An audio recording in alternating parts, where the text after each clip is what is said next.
In a bold and fiery statement, Labour Party's Peter Obi has declared that opposition forces must gang up to unseat President Bola Tinubu in the next election.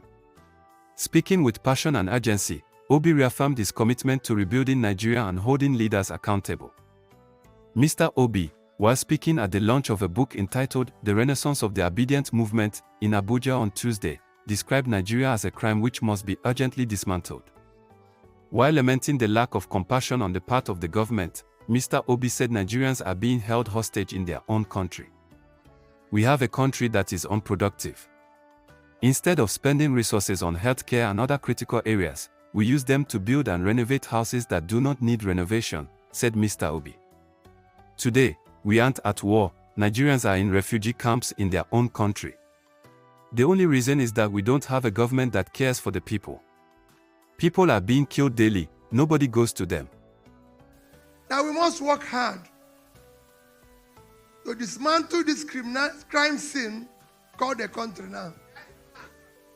Because there's no way we will be able to survive with this. It is impossible. Coming here this morning, back and keep telling people, today we have a system that does not care for you, does not care for anybody. Anybody who tells you that the government today is caring for you, or that all those big men are caring for you, is not true.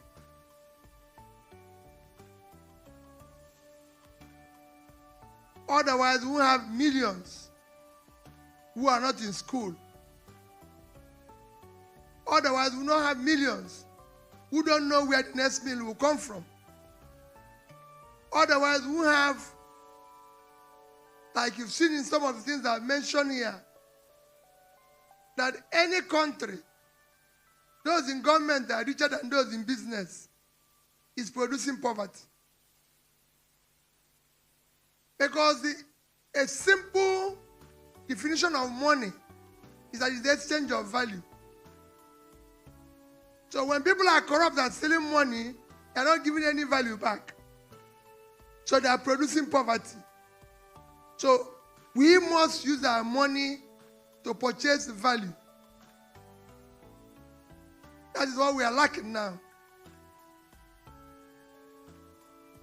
And that is why you have people say to me, oh, you said you're going to regularize or devalue the currency or do this. I say, well, listen, in an organized manner.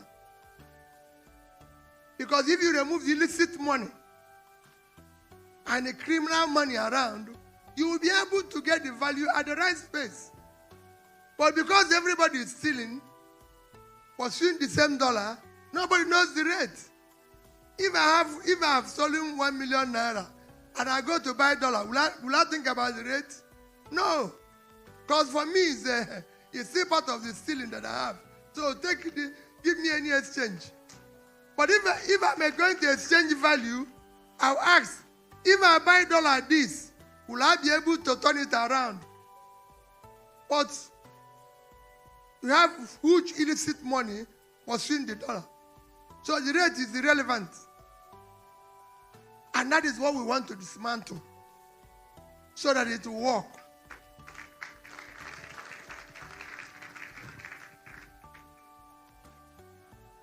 They remove fuel subsidy. They say, oh, Peter said, I will remove it. But I said consistently that I first remove the criminality in the subsidy. Because if you remove the criminality, today fuel would have between 500, 600, and dollar have no reason to be above 1,000. And from there, when you start production, it starts coming down. It's a simple thing. It has happened in Angola. It has happened in Angola. It's actually happening in Ghana now. If you follow Ghana, by December, their money was 14 plus something to the dollar. Today it's about 10 something. Because they have now beginning to see a transparent government. That's how exchange is. It's confidence. But when you have illicit money Stealing money, chasing it, it will not work. And that's what we want to dismantle. So I thank all of you for being part of Ike's book. This is not me. I haven't written any book because by the time I write my own, I would have finished all this and start telling people how we go from Abuja to Kafanchan to this. Because all these people are not moving around. We now have a system that is totally unproductive. I was telling somebody in a car who was driving to Kafanchan, I said, to tell you how, whether this country is producing anything or not, let's mark the number of trailers we pass on the road. Ask Uncle them. We didn't pass any trailer. I said, so, you don't have rail. The trailers are not passing carrying goods. That shows an unproductive country. Because every other country, you see trucks carrying goods. But we didn't meet trucks carrying goods. We didn't see rail carrying goods. They built rail. When people say colonial masters, I disagree. The problem is Nigerian masters. Colonial master came here and built rail to Kafanchan for ginger.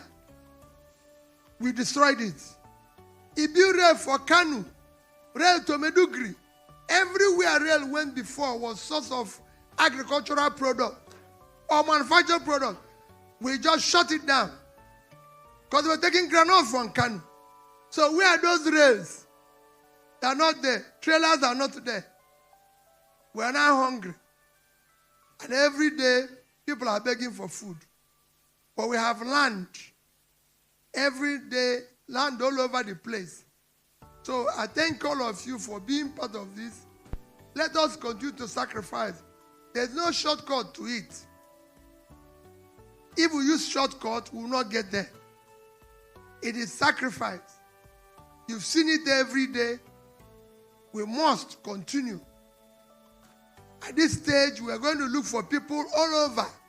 From those who will be in House of Assembly, those who will be in House of Representatives, those who will be in this. It is important. That is the thing we didn't do last time. We now want genuine people who want to be in the House. If you want to make money from politics, know that you are part of this problem. So don't tell us that you're going, listen, this time around, we will make sure that we are everywhere. We will vote, the vote will count, and those who think they will not count it, will count them.